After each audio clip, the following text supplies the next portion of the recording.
First question में क्या कि he does not laugh nor he smiles. इस क्वेश्चन को करने से पहले एक चीज़ आप रूल नोट कर लें। क्या कि यहाँ पे मैं 2 3 4 वर्ड लिखवा रहा हूँ, उसे आप नोट कर लें। जैसे यहाँ पे आपको लिखा है नॉर, फिर मैंने लिखा है यहाँ पे ओनली बाय लिखेगा, ठीक है। Nor, only by, never.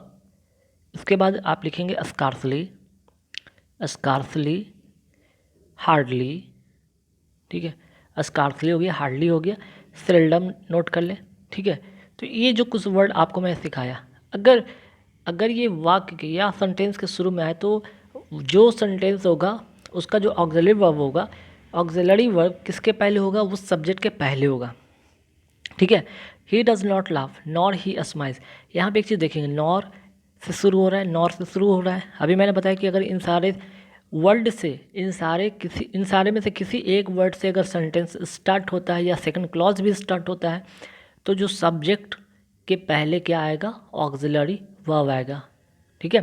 Means कि जो इसके बाद यहाँ पे देख रहे हैं ये क्या है, सब्जेक्ट है, तो सब्जेक्ट के पहले, इसके पहले कोई ऑक्सिलरी वर्ब होना चाहिए, ठीक है। इसमें नहीं है, नॉर ही स्माइल्स। यहाँ पे ये चीज़ एरर है, यहाँ पे इसको आपको सुधारना है, मीन्स कि इम्प्रूव करना है। मीन्स कि नॉर के बाद क्या लगना होगा, यहाँ पे ऑक्सिलरी वर्ब। तो नॉर के बाद क्या होना चाहिए, ऑक्सिलरी वर्ब। आपको यहाँ पे डज दिख रहा है, आप इसे टिक करेंगे, ठीक है। Nor, only, by, never, scarcely, hardly, seldom. आपको 5 6 वर्ड मैंने बताया, इनसे स्टार्ट हुआ सेंटेंस, तो इसके जस्ट बाद कोई ना कोई ऑक्सिलरी वर्ब आएगा, सब्जेक्ट नहीं आएगा। अगर सब्जेक्ट आ रहा है तो उसके जस्ट पहले आप ऑक्सिलरी वर्ब लगा देंगे, ठीक है। आपने यहाँ पे रूल सीख लिया। अच्छा, यहाँ पे एक चीज़ और यहाँ पे नोट करेंगे, यहाँ पे 2 वर्ड स्कार्सली और हार्डली, अगर ये कंजंक्शन के रूप में कभी आ जाए ना तो इनके साथ हम क्या लगाते हैं, व्हेन का यूज़ करते हैं। हालांकि इस सेंटेंस से कोई लेना देना नहीं है, इस इम्प्रूवमेंट से कोई लेना देना नहीं, लेकिन अगर एरर के सेंस में आ जाए और सेंटेंस स्कार्सली हार्डली से स्टार्ट हो और इसके बीच में अगर कंजंक्शन के रूप में कोई दैट का यूज़ कर दिया जाए, नॉर का यूज़ कर दिया जाए, वो गलत होगा, वहाँ पे व्हेन का यूज़ करेंगे। नेक्स्ट क्या है भाई, नेक्स्ट क्वेश्चन है कि we met yesterday haven't we met yesterday haven't we. अब देखिए यहाँ पे साफ तौर पे पता चल रहा है कि यह क्या है, क्वेश्चन टैग का सेंटेंस है, ठीक है। क्वेश्चन टैग आपने पढ़ा होगा, तो क्वेश्चन टैग का रूल क्या कहता है, अगर आपका स्टेटमेंट क्या है, अगर ये पॉजिटिव है, ठीक है, तो इसका जो होगा सेकंड जो क्लॉज होगा वो क्या होगा, निगेटिव होगा, है ना। कहने का मतलब अगर फर्स्ट क्लॉज अगर पॉजिटिव है तो सेकंड क्लॉज क्या होगा, निगेटिव होगा। क्लियर। अगर स्टेटमेंट क्या है, कह सकते हैं कि पॉजिटिव है तो इसका जो है क्वेश्चन टैग बनेगा निगेटिव। अगर ये सेंटेंस अगर आपका स्टेटमेंट अगर आपका निगेटिव रहेगा, मान लीजिए थोड़ा देर के लिए कि अगर ये सेंटेंस स्टेटमेंट आपका अगर ये निगेटिव होता तो क्वेश्चन टैग क्या बनता, पॉजिटिव, ठीक है। बस ये 2 रूल आप याद रखेंगे, sentence positive, question tag negative, sentence negative, question tag positive, ठीक है। ये तो आपको क्या दिख रहा है, पॉजिटिव दिख रहा है, तो आपका जो होगा क्वेश्चन क्या होगा, जब भी होगा तो निगेटिव है, ठीक है। यहाँ पे निगेटिव भी है, लास्ट में क्वेश्चन मार्क होगा, ये भी सही है।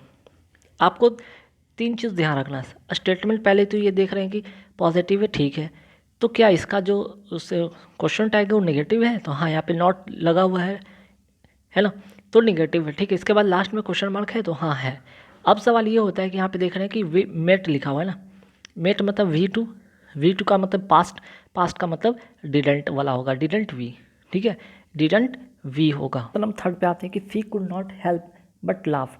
यहाँ पे क्या इम्प्रूव करना होगा, तो पहले आप 2 4 5 वर्ड मैं आपको लिखवा रहा हूँ, वो आप नोट कर लें। जैसे कि कैन नॉट हेल्प, ठीक है, can not help, it is no use, worth, उसके बाद एडमिट, अवॉइड, डिले,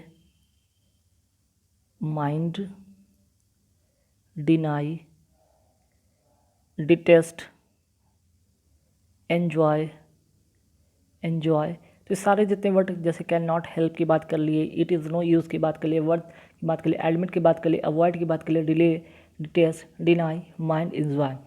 तो ऐसे में इनके बाद कोई भी वर्ब आता है तो वर्ब क्या होगा, इन सभी के साथ क्या हो जाएगा, वर्ब का 4th फॉर्म हो जाएगा, ठीक है। क्या हो जाएगा, वर्ब का 4th फॉर्म हो जाएगा। मीन्स कि देख रहे हैं यहाँ पे कुड नॉट हेल्प है, ठीक है, कैन नॉट हेल्प है, जहाँ पे कुड नॉट हेल्प किया गया है पास्ट, में लिखा गया इसको, कोई फ़र्क नहीं पड़ता। कैन नॉट हेल्प के बाद क्या आना चाहिए यहाँ पे, इसके अलावा यहाँ पे वर्ब का फोर्थ फॉर्म आना चाहिए, तो क्या होगा, लाफिंग हो जाएगा। चलिए आगे बढ़ेंगे। The world is being faced with a crisis. देखिए यहाँ पे इस सेंटेंस से देखने से पता चला कि पैसिव फॉर्मेशन में, अगर पैसिव फॉर्मेशन में बात करें तो इसका कोई अर्थ निकलता नहीं कि the world is being faced with a crisis. ठीक है, एक क्राइसिस की बात की है कि क्राइसिस फेस कर रहा है वर्ल्ड को, ऐसा नहीं होता है। ठीक है, the world is being faced with a crisis. Crisis world को नहीं फेस कर रहा है, वर्ल्ड क्राइसिस को फेस कर रहा है ना, तो ये सेंटेंस एरर हो जाएगा, गलत हो जाएगा। इंप्रूव क्या करना होगा कि आपको यहाँ पे the world is facing a crisis होगा। ठीक है, द वर्ल्ड लिखना क्या होगा, the world is facing a crisis. कहने का मतलब संसार क्या है, एक क्राइसिस का सामना कर रहा है, मीन्स कि संसार जो कि है, वर्ल्ड है, क्या है, क्राइसिस का सामना कर रहा है। ठीक है, चलिए आगे बढ़ेंगे सवाल पे। If I will get an opportunity I shall attend the seminar. इसमें भी बहुत अच्छा इंपॉर्टेंट रोल है। अगर कोई समय की बात किया जाए या शर्त की बात किया जाए, समय या शर्त की बात किया जाए, और इसके तुरंत बाद अगर आने वाले सेंटेंस में अगर विल हो या शैल हो या कोई भी ऑक्सिलरी वर्ब हो, उसका इस्तेमाल नहीं करते, उसका यूज़ नहीं करते हैं। ठीक है, जैसे कि व्हेन हो गया, अनटिल हो गया, टिल हो गया, या फिर अगर हम बात करें यहाँ पे शर्त की बात करते हैं, इफ़ हो गया, अनलेस हो गया, तो इनके साथ क्या करते हैं, विल और शैल का यूज़ नहीं करते।